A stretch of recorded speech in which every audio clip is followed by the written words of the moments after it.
Au Brésil, dans la vaste plaine inondable du Pantanal, la vie bat au rythme des saisons.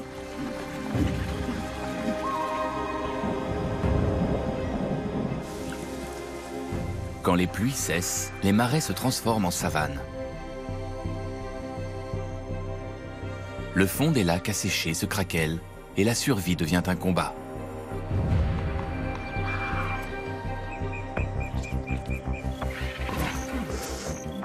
Mais dans les profondeurs de la forêt, il existe un lieu magique, un sanctuaire qui n'est pas soumis à la tutelle des saisons.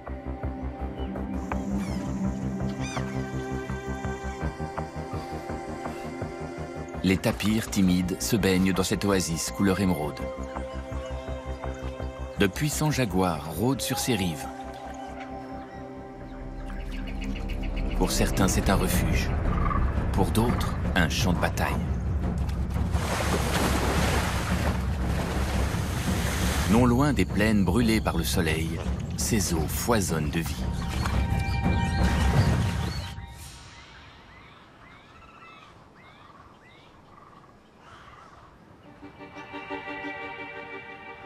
Nous sommes en mai, au Pantanal, une vaste écorégion d'Amérique du Sud, grande comme un tiers de la France. Chaque année, des pluies diluviennes noient cette immense plaine. Par endroits, l'eau peut atteindre 2 mètres de profondeur.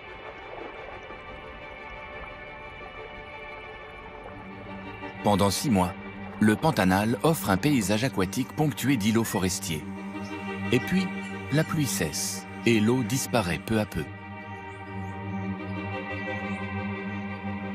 Les échassiers tirent parti des mares poissonneuses qui subsistent encore. Elles ne vont pas durer. La saison sèche aura bientôt raison d'elle.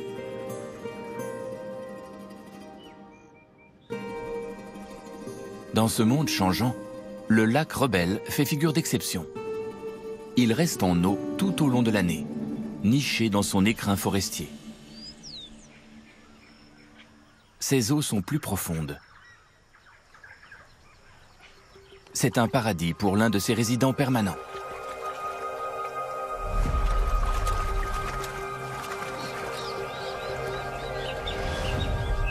Un prédateur tout droit sorti de la préhistoire, capable de frapper aussi vite que l'éclair. Le caïman yacaré, ou jacara.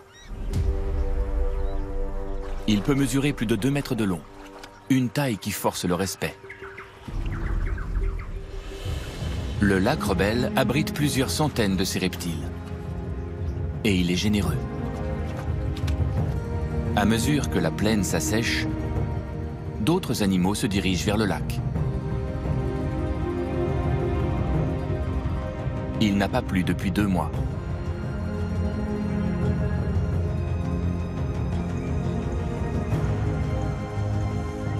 Les daguets comptent parmi les premiers venus de la saison.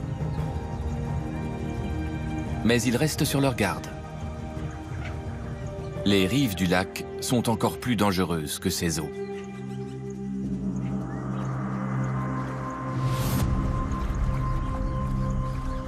Un grand jaguar mâle.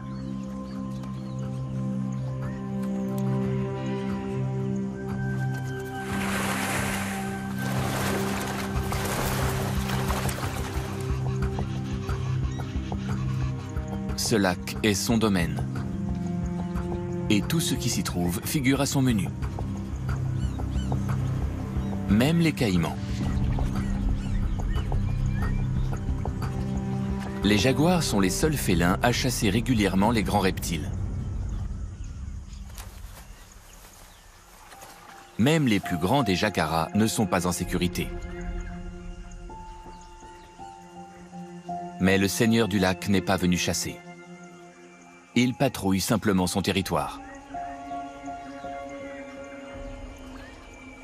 Un calme prudent revient sur le lac.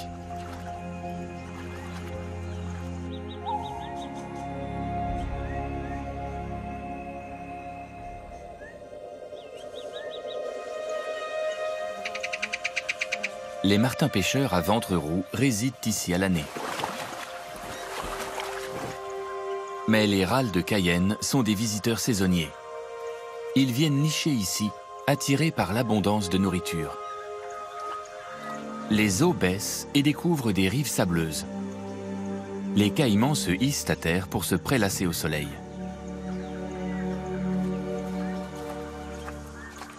Ils ont autant besoin du lac que de la terre pour vivre. Le soleil pour se réchauffer et l'eau pour se rafraîchir.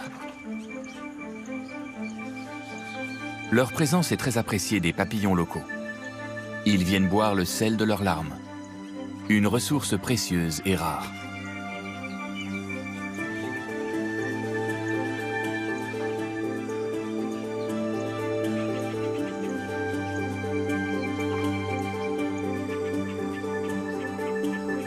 Un animal emblématique du Pantanal arrive sur le lac. Le jabiru d'Amérique est l'un des plus grands oiseaux du monde. Il mesure environ 1,40 m et son envergure peut atteindre 2,60 m.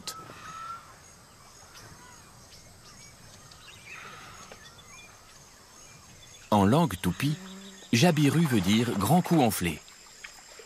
Il possède une poche extensible qui lui permet de stocker du poisson et de filtrer l'eau.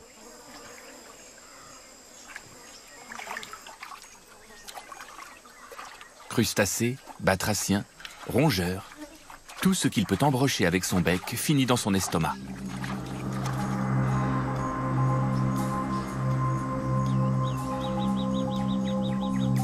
Ces bébés jacaras sont en danger.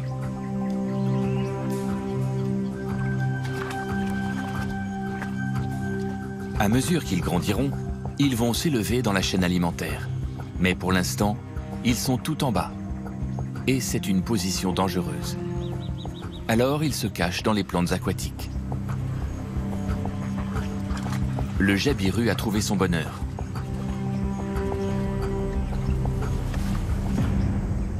Le poisson est pour ses petits. Ils attendent impatiemment son retour. Le lac rebelle se cache dans une poche de forêt luxuriante. Au nord, la savane s'étend à perte de vue.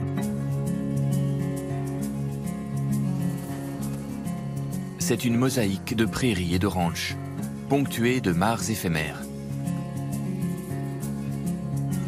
Le Pantanal est la plus vaste zone humide du monde.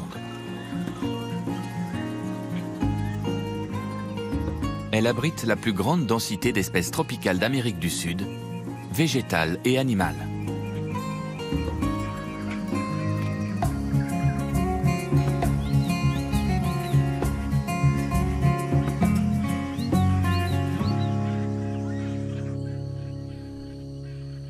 Le jabiru niche tout en hauteur.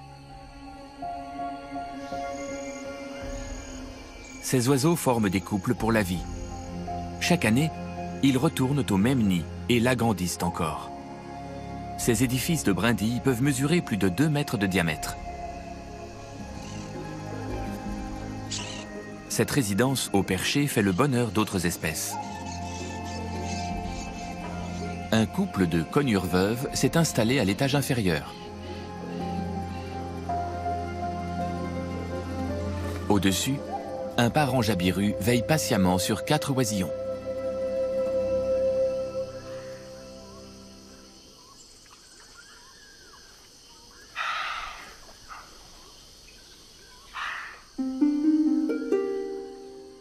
La savane compte un autre géant ailé, le nandou d'Amérique.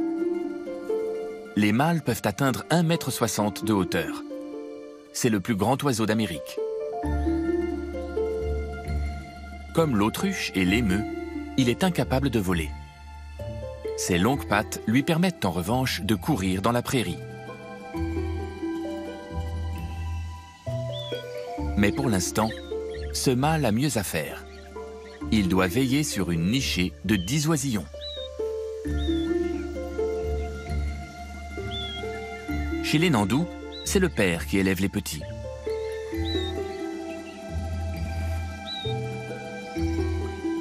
Il s'est accouplé avec plusieurs femelles.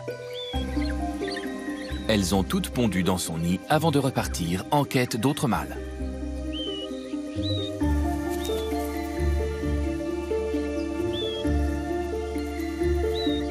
nicher à terre n'est pas sans risque. Alors les nandous ne mettent pas tous leurs œufs dans le même panier. Cette stratégie permet de maximiser la survie des petits.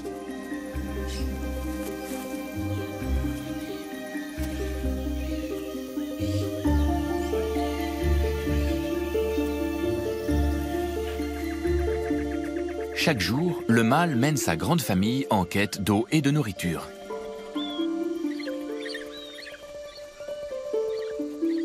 Il n'est pas facile d'étancher sa soif avec un cou de 50 cm de long. Mais le nandou doit boire tant qu'il le peut. Bientôt, l'eau sera une denrée rare.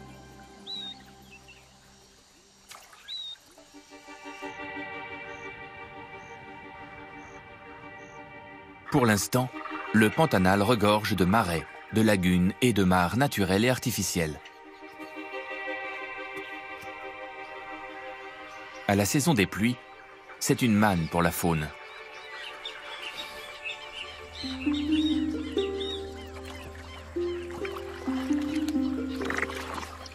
Les capybaras s'installent souvent au bord des mares.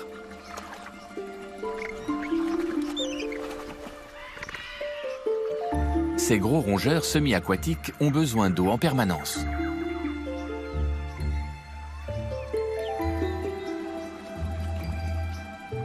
Ils vivent en groupes familiaux d'une vingtaine d'individus.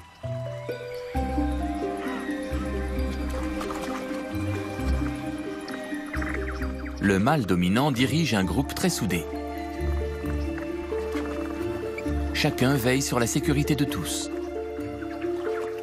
Ce sont des animaux extrêmement sociaux.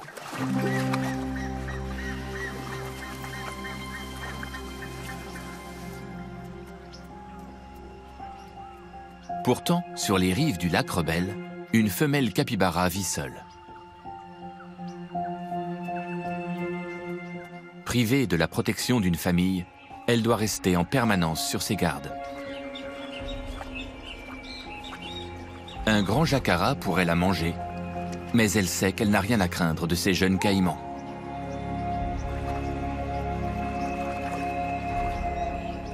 Des jaguars rôdent sur les rives. Elle sera plus en sécurité dans l'eau.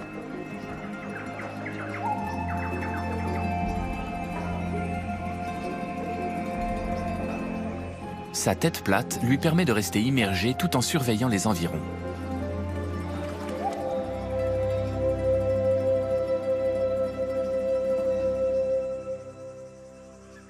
Juillet se termine. Le lac Rebelle forme une tache couleur émeraude dans la végétation.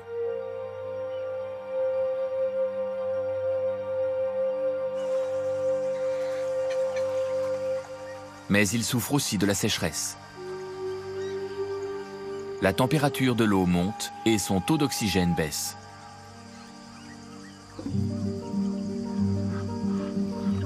Les poissons se massent à la surface. Ils y trouvent davantage d'oxygène, mais ce sont alors des proies faciles.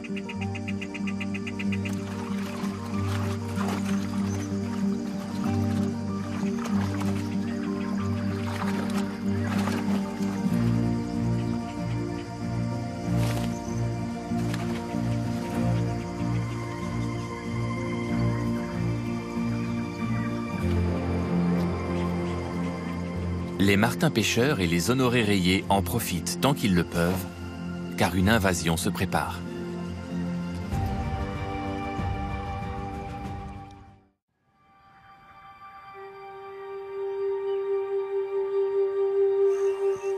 Le soleil se lève sur le Pantanal. Au contact de la masse d'eau chaude, l'air frais forme une fine pellicule de brume.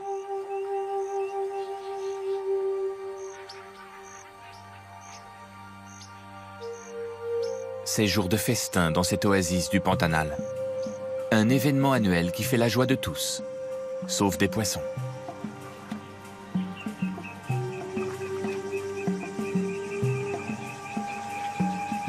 Les grandes aigrettes descendent en masse sur le plan d'eau.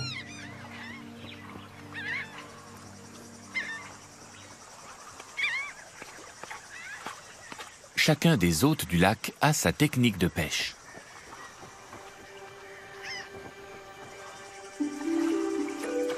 Le bec en ciseaux noir rase la surface.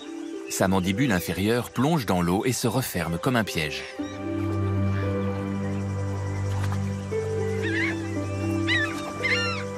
Les aigrettes prennent la pause et attendent que les poissons passent à portée de leur bec acéré.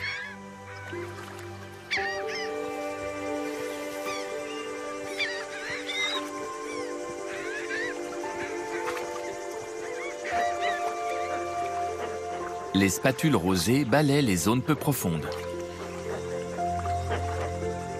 Mais les esprits commencent à s'échauffer. Les hérons cocoyes sont de farouches solitaires. Et les mâles se battent pour leur petit coin de lac. Les jacaras ont une autre façon d'attraper leur proie. Leur mouvement crée de petites ondes de choc que leur proie détecte facilement. Alors ces astucieux caïmans sautent hors de l'eau pour attraper les poissons par-dessus.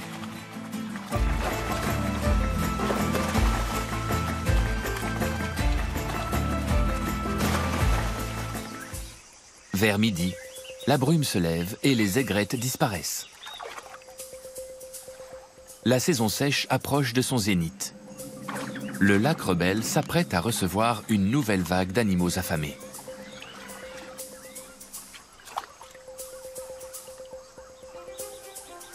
Les tans arrivent par nuages entiers pour se gorger de sang.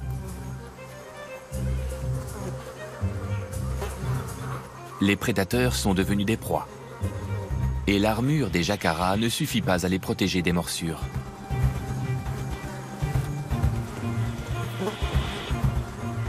Les jabirus sont entourés d'un halo bourdonnant.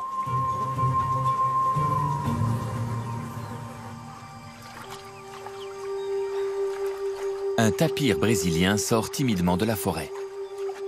C'est le plus grand mammifère indigène du Brésil. Ce mâle fait la taille d'un petit poney. C'est une cible de choix pour les insectes buveurs de sang.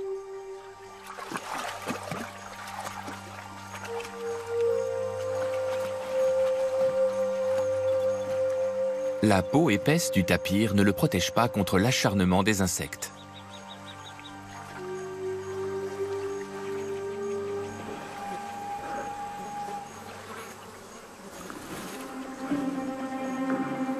Mais il oublie un instant ce désagrément. Sa courte trompe vient de détecter un danger bien plus terrible.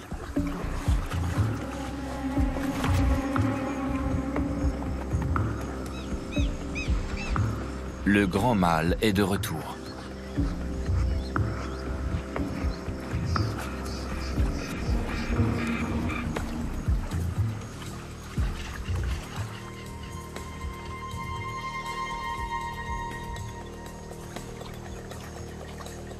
Les urubus noirs suivent le jaguar de près.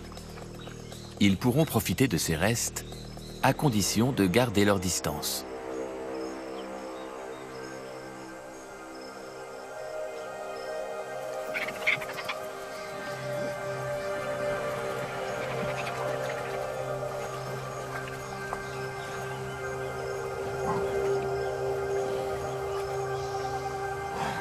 Pour l'instant, le félin cherche surtout à se débarrasser des insectes.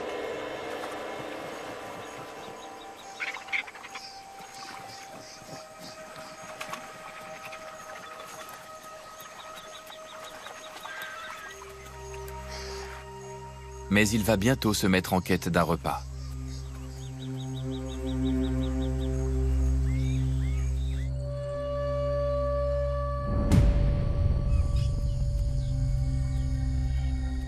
Les environs du lac Rebelle sont un formidable terrain de chasse.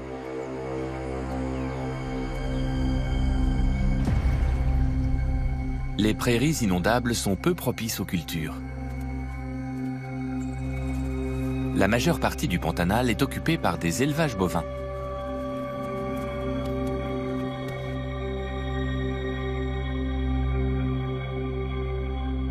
Une carcasse de vache. C'est une aubaine pour les urubus.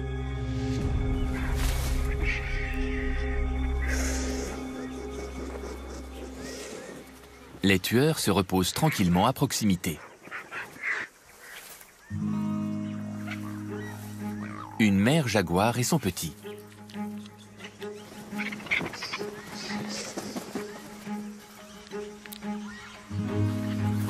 Ils ont déjà mangé à leur faim. Mais il n'est pas agréable de voir 270 kilos de viande voler sous son nez.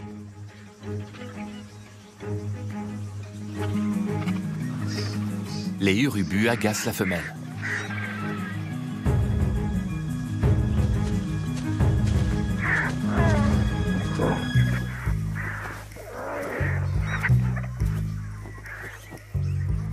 Et quand on a 7 mois et encore beaucoup à apprendre, on a bien envie d'imiter sa mère.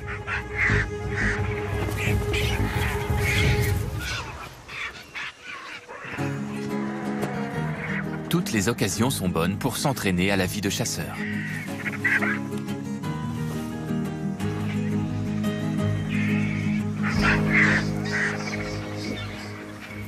Le petit tente une attaque furtive. Voilà, ça leur apprendra.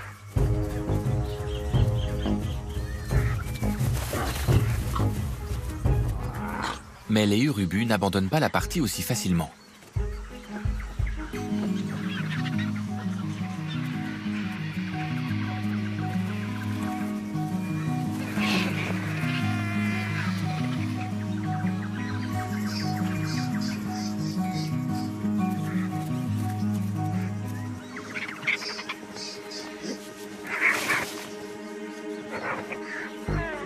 Peut-être faut-il se placer en embuscade.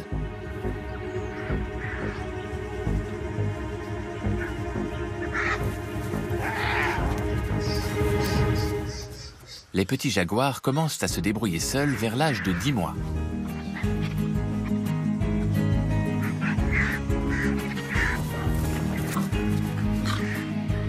Et s'il n'arrive pas encore à attraper un urubu, il peut au moins s'entraîner à l'attaque caractéristique des jaguars, la morsure fatale à la nuque.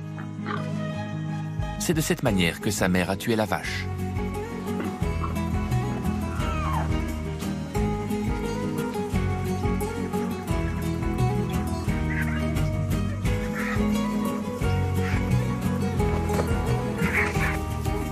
Les urubus sont décidément très énervants. Mieux vaut garder son calme. Et ils sont déjà restés là trop longtemps.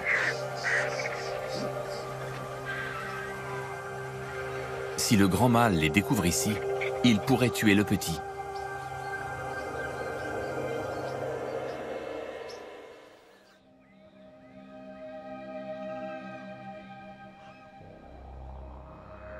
Les eaux du lac Rebelle offrent une fraîcheur bienvenue dans la chaleur du Pantanal. Mais la mère et son petit ne vont pas s'attarder. Ils sont sur le territoire du mâle et il n'est pas le père du jeune jaguar.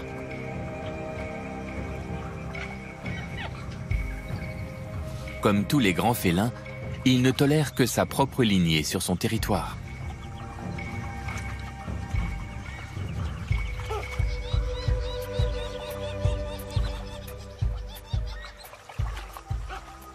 La femelle capybara a repéré le petit jaguar.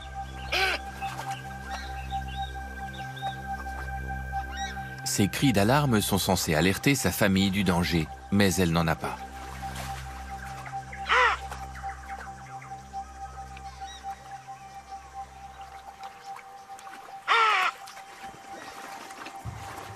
On ignore pourquoi elle est la seule de son espèce sur le lac. Pour une créature sociale, elle mène une existence bien solitaire.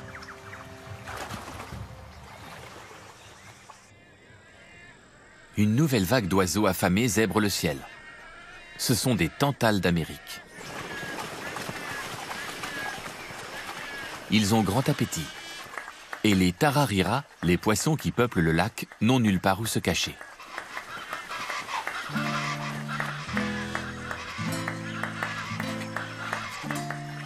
Les tantales d'Amérique travaillent en équipe pour débusquer les gros poissons.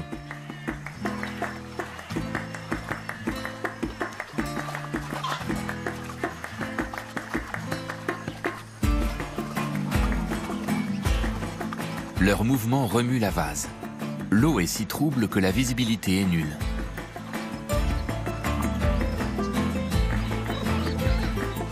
Ils cherchent donc leur proie à tâtons, avec le bec et les pattes.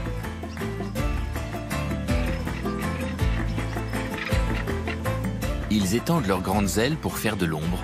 La fraîcheur attire les poissons.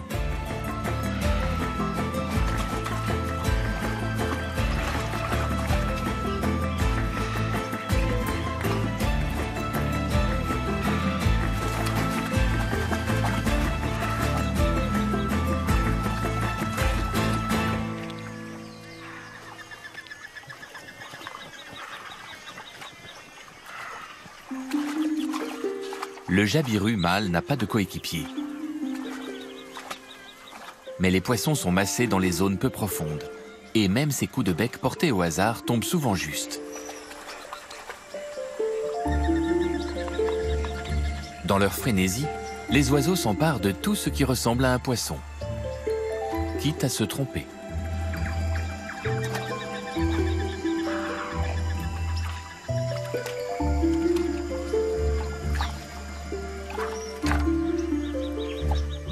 Pour dévorer le plus gros poisson du lac, il faut de la détermination.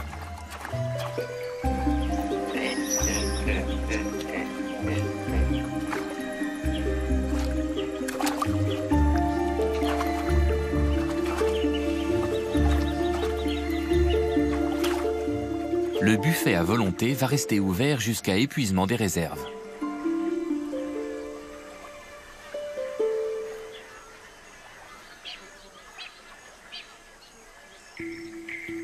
Après le carnage, les aides nettoyeurs ne manquent pas. Même les timides râles de Cayenne se joignent à la fête.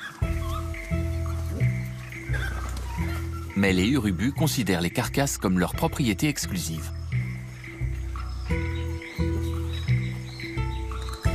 Le caracara est lui aussi un charognard, et il est au-dessus de l'urubu dans l'ordre animal.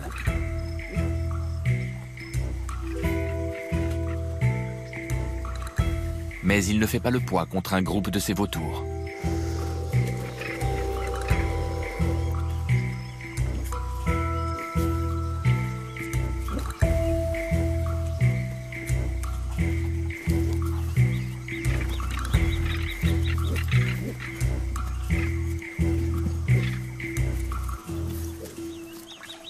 Un caïman finit par mettre tout le monde d'accord.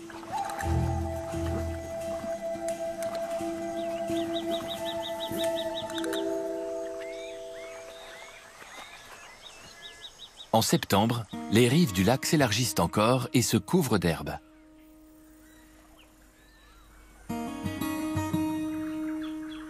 L'eau n'est plus très profonde.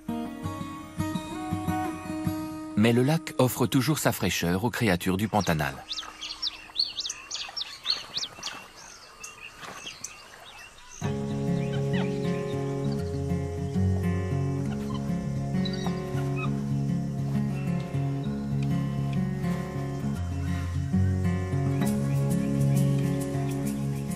Une troupe de capucins se livre à une séance de toilettage mutuel.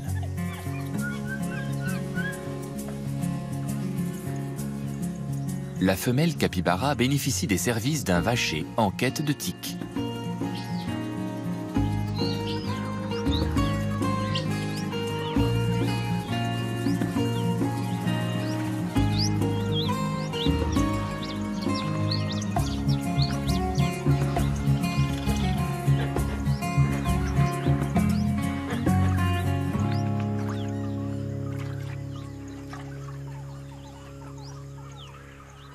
Les eaux tranquilles du lac attirent les créatures les plus craintives de la savane. Un magnifique cerf des marais se risque sur ses rives.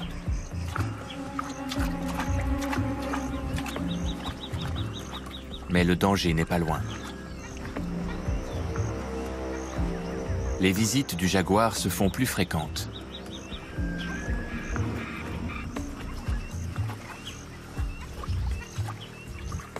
Le cerf est contre le vent. Le jaguar ne l'a pas repéré. Il est davantage préoccupé par l'odeur de la mère et de son petit.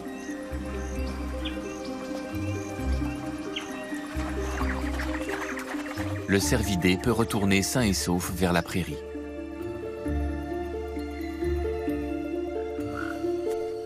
Les cerfs des marais sont les plus grands cervidés indigènes d'Amérique du Sud. Comme l'indique leur nom, ils fréquentent surtout les zones humides. Les doigts de leurs larges sabots sont reliés par une membrane élastique. Elle leur permet de ne pas s'enfoncer dans la vase des marécages. Mais désormais, le sol de la plaine est dur comme du béton. Et la végétation se fait rare. Il faut marcher plus longtemps pour atteindre l'eau.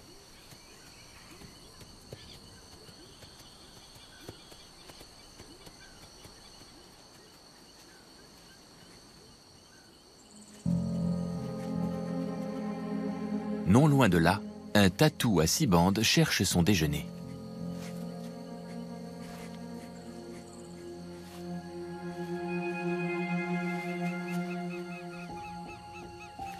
Il a la vue basse, alors pour trouver des racines, des insectes et des charognes, il se fie plutôt à son odorat.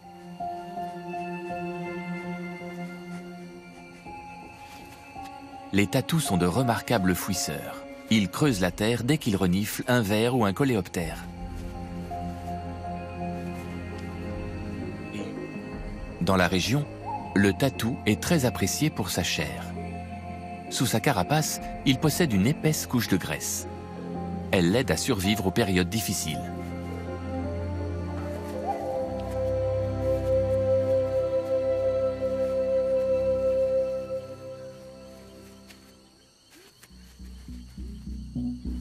Tous les animaux du Pantanal doivent se conformer au cycle de l'eau. Certains trouvent refuge sur les rives de cours d'eau permanents.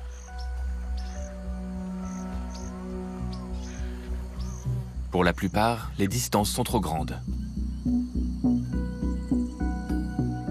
L'eau a quasiment disparu sur les 170 000 km² que couvre le Pantanal. La famille capybara a rejoint d'autres groupes. Ils partent tous ensemble à la recherche des dernières petites mares.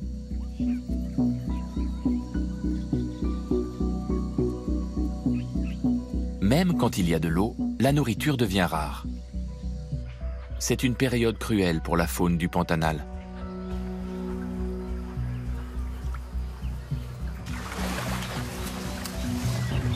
Tous les poissons de cette mare peu profonde ont été dévorés. À présent, les prédateurs du Pantanal s'en prennent les uns aux autres.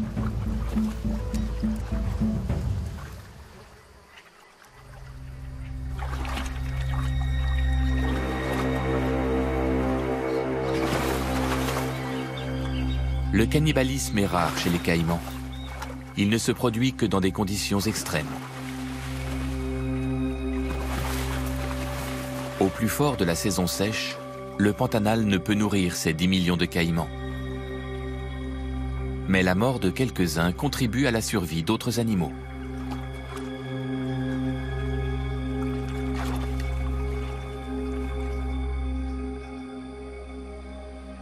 L'eau des dernières mares s'est évaporée. Les jacaras s'enterrent dans la boue. Leur métabolisme se ralentit encore. Ils se mettent en pause et attendent le retour de la saison des pluies. La stratégie n'est pas sans danger. Si les pluies tardent trop, ils risquent de cuire dans ces fours d'argile. Au mois d'octobre, on a peine à croire qu'on se trouve dans la plus grande zone humide du monde. Le Pantanal semble aussi sec qu'un désert. Les champs inondés, les lagunes et les mares ne sont plus qu'un lointain souvenir.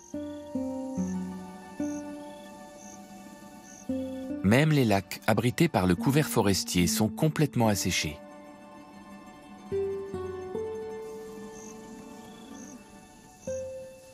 Jusqu'à présent, la menace du jaguar avait tenu le bétail éloigné du lac Rebelle.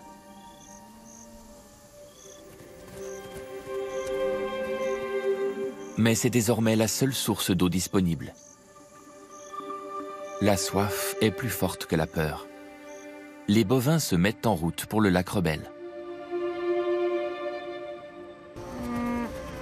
Le plan d'eau est à son niveau le plus bas, à peine 1 mètre de profondeur. Mais c'est un véritable oasis. Car le lac ne disparaît jamais, même lorsque la saison sèche s'éternise.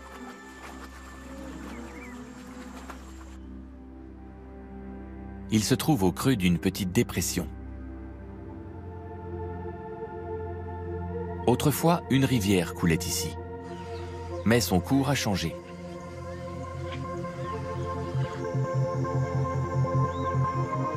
Il ne reste que le point le plus profond de son lit. Cette cuvette est désormais occupée par le lac Rebelle.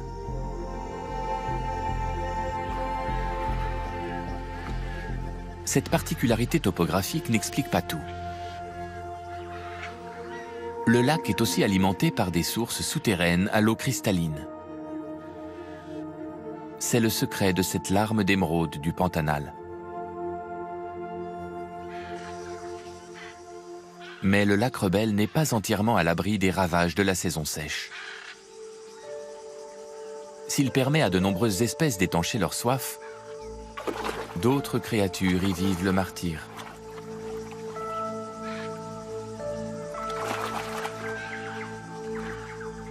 L'eau tiède ne contient pratiquement plus d'oxygène. Les poissons étouffent.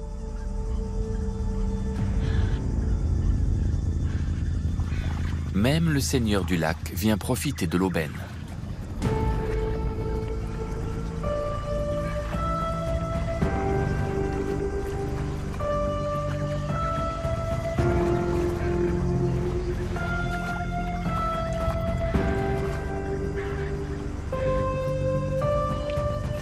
L'abondance est telle qu'elle devient excessive.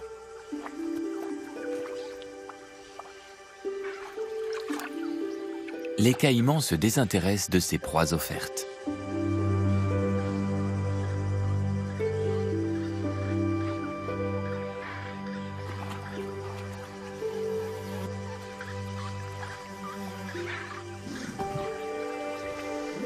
Il y a tant à manger que même les rivaux se lient d'amitié.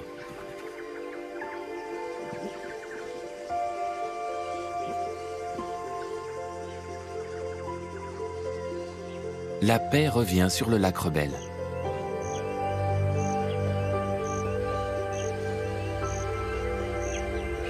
Sur les rives, les jacaras ouvrent la gueule en grand pour se rafraîchir. Cette espèce possède de très longues dents. Elle dépasse même souvent de la mâchoire supérieure.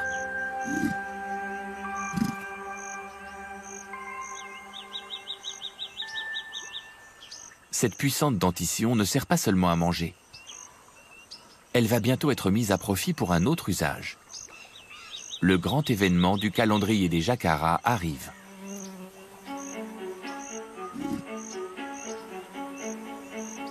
D'ici peu, le lac sera secoué par la formidable lutte des mâles pour la suprématie. Mais pour l'heure, ils patientent.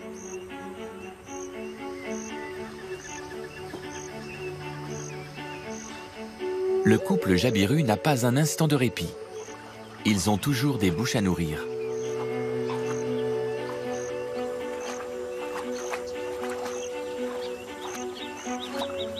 Les juvéniles sont assez grands pour rester seuls. Mâles et femelles viennent donc jusqu'au lac ensemble pour combler la faim de leur progéniture.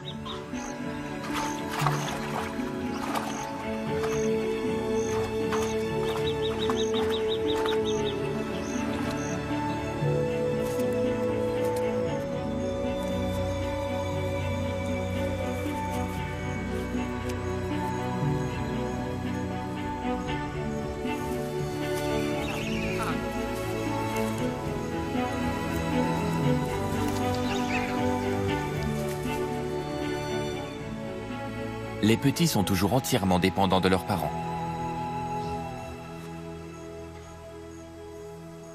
Mais ils doivent se préparer à l'autonomie.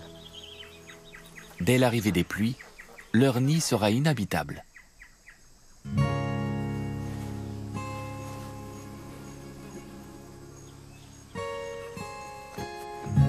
L'un après l'autre, ils battent des ailes pour renforcer leurs muscles.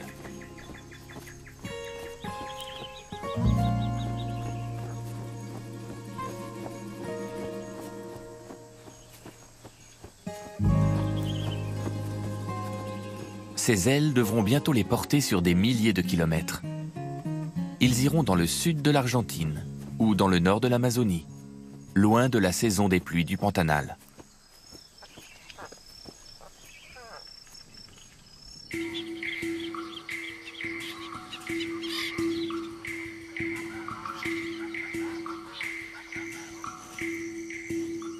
Un tamanoir sillonne la savane sans relâche. Il parcourt de grandes distances en quête de termites.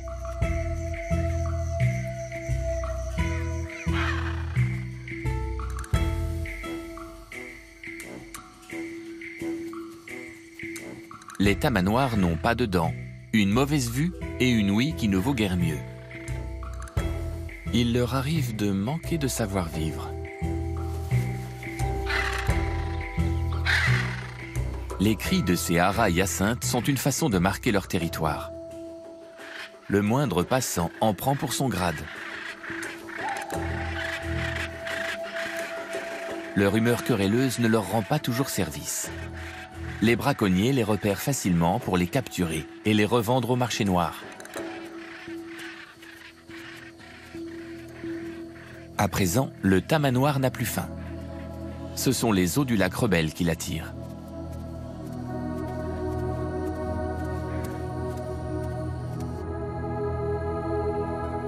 Le lac reste un refuge pour les grands mammifères du Pantanal.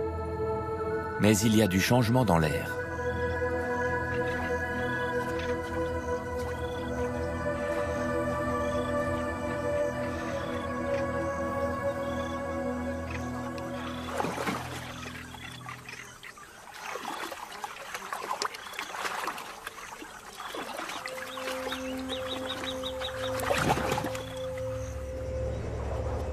Au début du mois de novembre, des nuages noirs s'amoncellent dans le ciel.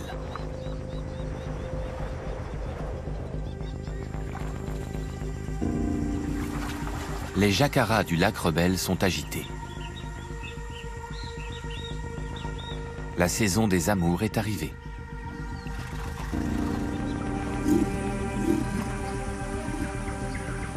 Les mois de cohabitation pacifique sont oubliés. À présent, c'est chacun pour soi.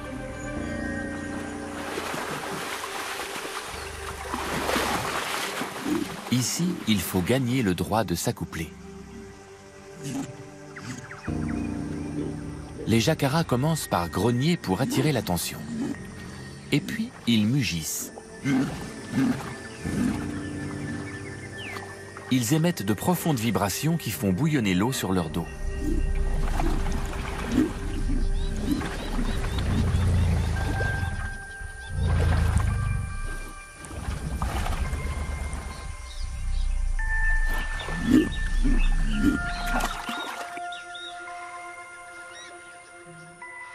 Plus les gouttes s'élèvent loin au-dessus de l'eau, plus le mâle est puissant.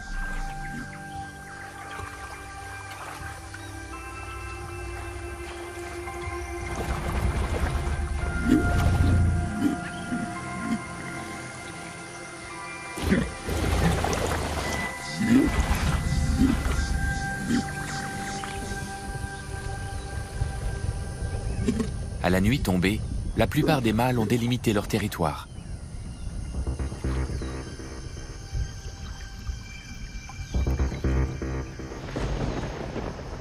En cette veille de bataille, leurs yeux brillent dans la nuit.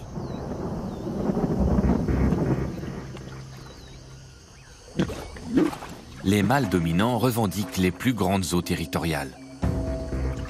Certains avalent un dernier repas. Demain, ce sera l'épreuve de force.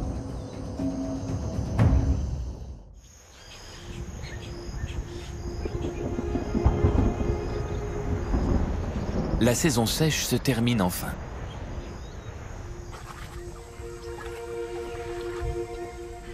Sur le lac, l'arrivée des tempêtes coïncide avec une lutte féroce pour la vie.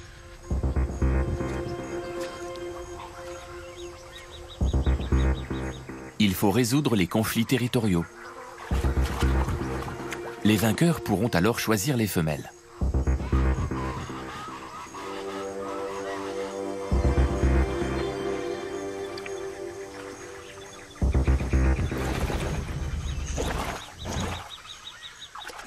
la guerre totale est déclarée.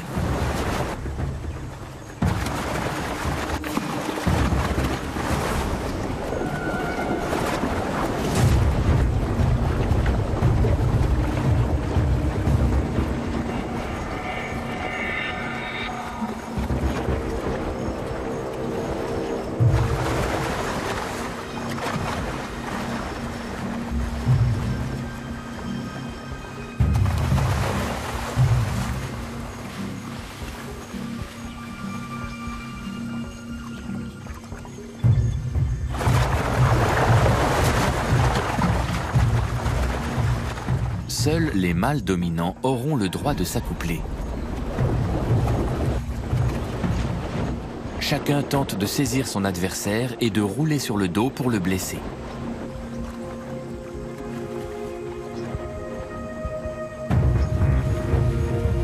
Les femelles se sont réfugiées sur les rives. La surface du lac se couvre d'écume.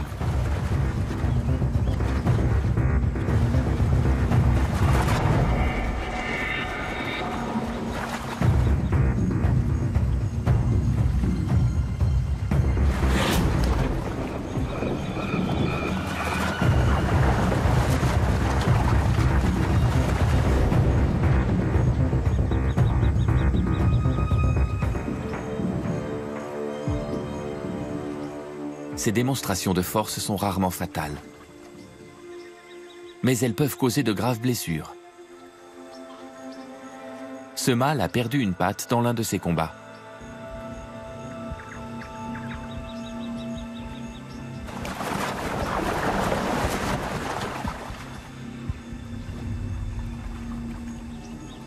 Les mâles les plus faibles ont été écartés.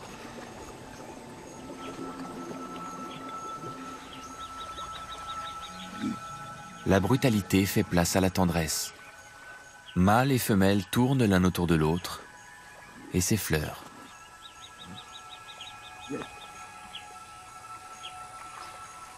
Les mâles dominants vont s'accoupler avec plusieurs femelles. Elles construiront des nids sur les rives, juste au-dessus de la limite des eaux. Les petits écloront à temps pour profiter d'une période d'abondance.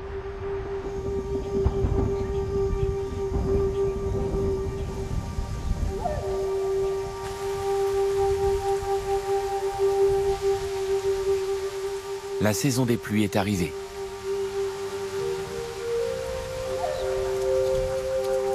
De novembre à janvier, des pluies torrentielles vont s'abattre presque chaque jour sur le Pantanal.